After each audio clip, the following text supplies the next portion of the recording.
नमस्कार आप सभी को। फिर हाजिर हूँ एक और नए प्रयोग के साथ। आज का जो प्रयोग है ये मोहिनी के ऊपर है। ये जो आज मैं आपको मोहिनी का प्रयोग बता रहा हूँ, इसको आप प्रयोग करने से पहले एक बार ज़रूर सोचिएगा कि मैं जो प्रयोग करने जा रहा हूँ क्या वो सही है या गलत है, तभी करिएगा। नहीं तो इसका जो दुष्ट फल होगा कहीं ना कहीं मुझे भी मिलेगा। अगर आप इसका दुरुपयोग करेंगे तो इसका फल का हकदार मैं भी हूँ, क्योंकि मैंने ही आपको ये प्रयोग बताया है, तभी आपने इस प्रयोग को किया भी है। तो मैं नहीं चाहता कि आप किसी भी ऐसे प्रयोग को गलत जगह इस्तेमाल करें जो मेरे द्वारा बताया गया हो या किसी और के भी द्वारा बताया हुआ हो। तो इसका ज़रूर आप एक बार सोच विचार कर ही प्रयोग करें। वशीकरण और मोहिनी का तभी प्रयोग किया जाता है तब जबकि कोई ऐसी परिस्थिति आ जाए आपके सामने कि जिसमें बिना इसके कोई जो है आपका कार्य जो है आगे नहीं बढ़ सकता। ये नहीं कि आपकी कोई निजी इच्छा है उसे पूरी करने के लिए आप इसका प्रयोग करें, तो ये अच्छा नहीं होगा। आप इसका जब भी प्रयोग करें ऐसी जगह पे करें कि जो है ये अच्छे काम में ही प्रयोग हो। मैं तो बस यही कहूँगा, ज़्यादा आपको नहीं बोलूँगा, लेकिन फिर भी जो करने वाले हैं वो करेंगे, ये मैं जानता हूँ। फिर भी मैं आपको ये मंत्र इसलिए बता रहा हूँ कि बहुत से लोग ऐसे हैं जिन्होंने मुझे व्हाट्सएप पे मैसेज किया कि मुझे मोहिनी जो है चाहिए। तो मैंने आज इस प्रयोग को इसलिए जो है बताने के बारे में सोचा। तो इस प्रयोग को बारे में जो है मैं आपको बताता हूँ। इस प्रयोग को जब भी आपको करना है तो जो नक्षत्र है वो अश्विनी होना चाहिए या फिर पुष्य नक्षत्र होना चाहिए। तो इन दोनों में से जो भी नक्षत्र आपके सामने पड़े तो तभी इसका आप प्रयोग करेंगे, तो ये आपको जो है लाभ भी देगी, नहीं तो इसका असर नहीं होगा। और उस नक्षत्र के दिन आपको क्या करना है, किसी भी तरीके से जो है स्त्री के बाएं पैर की जो है धूल आपको उठा लेनी है।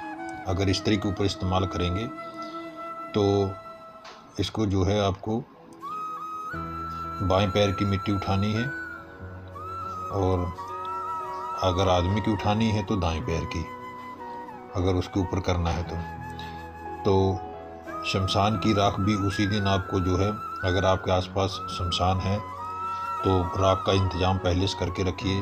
अश्विनी नक्षत्र में अमावस के दिन ले सकते हैं, पुष्य नक्षत्र में ले सकते हैं, आर्द्रा नक्षत्र में ले सकते, तो राख आप इस नक्षत्र में ला सकते हैं।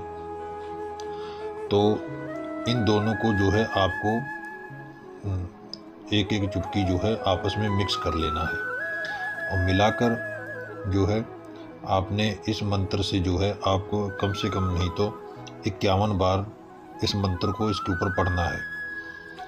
51 बार मंत्र पढ़ना है तो ये अभिमंत्रित धूल हो जाएगी। तो इसको किसी भी तरीके से आपको उसके शरीर के ऊपर डालना है, चाहे सर पे डालिए, एक चुटकी जो है ये आप उनके शरीर पे ज़रूर डालिएगा।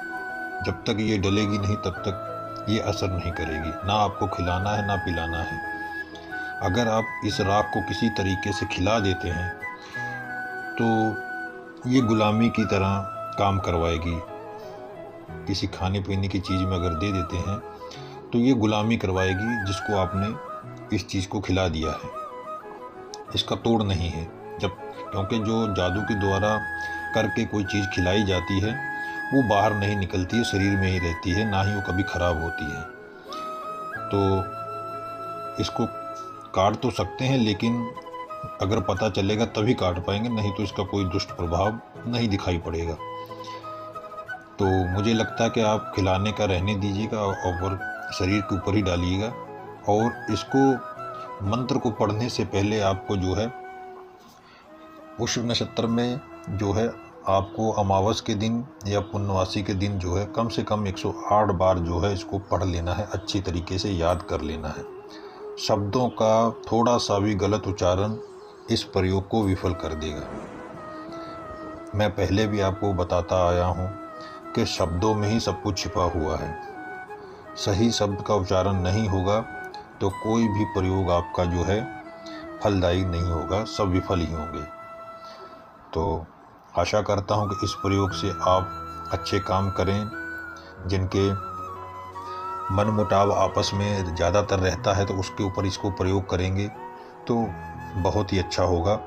पति पत्नी के बीच में ज़्यादा जो है एक दूसरे को पसंद नहीं करते तो वहाँ पर भी इसका प्रयोग करके उन दोनों को मिलाया जा सकता है। और भी अच्छे काम हैं। आप खुद स्वयं बुद्धिमान हैं, अगर सही जगह पे प्रयोग करेंगे तो आपके दूसरे मंत्र भी फलित होंगे। अगर पहले से ही शुरुआत में ही आप गलत धारणा रख के मंत्रों का गलत उपयोग करेंगे तो बाकी के मंत्र जो है खुद ही उनकी शक्ति जो है क्षीण हो जाएगी। ये हकीकत बता रहा हूँ मैं आपको। जब भी कोई शुरुआती तौर पर अपने आप को प्रयोग करता समझता है तो वो तो पहले खूब उड़ता है, लेकिन जब समय थोड़ा सा बीतता है तो तब उसे एहसास होता है कि कहीं ना कहीं मैंने गलती की है और इस वजह से मुझे ये सज़ा मिली है। कोई ना कोई उसके सामने ज़रूर ऐसा वक्त आएगा जहाँ पर उसे ये सोचने पे मजबूर खुद ही वो हो जाएगा। वो खुद महसूस क्या करेगा, वो खुद मानेगा भी कि हाँ ये मेरी गलती है। क्योंकि जो कोई भी गलती करता है उसे भली भांति पता होता है कि मैंने कौन सी गलती की है, उसे बताने की ज़रूरत नहीं पड़ती है। तो मैं तो इसीलिए आपको प्रयोग बता रहा हूँ कि आप इन प्रयोगों से अच्छे काम करें।